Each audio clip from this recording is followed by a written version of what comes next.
આગળ વાત કરીએ વડોદરાની તો વડોદરા જિલ્લાનું સૌથી મોટું ડભોઈ તાલુકાના વઢવાણ સિંચાઈ તળાવ 90% ભરાયું છે। આસપાસના ગામના ખેડૂતો તળાવ ભરાતા ખુશખુશાલ થયા છે।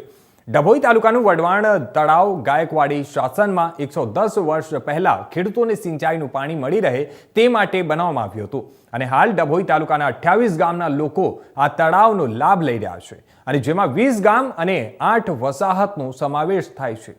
વઢવાણના તળાવનું પાણી ડાંગર પકાવતા ખેડૂતો માટે આશીર્વાદરૂપ છે। આ વખતે વરસાદ સારો થતા આ તળાવ 90% જેટલું ભરાઈ ગયું છે અને એટલે શિયાળો ઉનાળો પાક સારી રીતે લઈ શકાશે।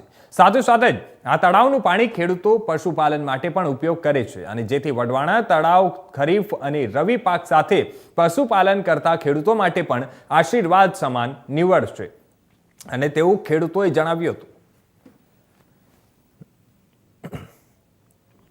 વઢવાણા સિંચાઈ તળાવ એ વડોદરા જિલ્લાનું સૌથી વિશાળ એક સિંચાઈ ઇરિગેશન વ્યવસ્થા છે, જે શ્રીમંત સયાજીરાવ ગાયકવાડે 110 વર્ષ પૂર્વે બનાવ્યું હતું, જે આજે આ વિસ્તારના ખેડૂતો માટે આશીર્વાદ સમાન છે।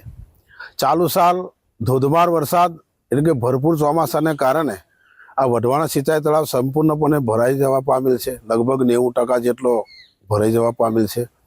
ચાલુ સાલ ખરીફ પાકની સાથે સાથે આવનારા રવિ પાક માટે પણ ખેડૂતોને એક આશા બંધાય છે કે આટલો પાણીનો પુરવઠો જ્યારે સંગ્રહ થયો છે ત્યારે આવનારો આ શિયાળુ પાક એ પણ સારી રીતે લઈ શકાશે।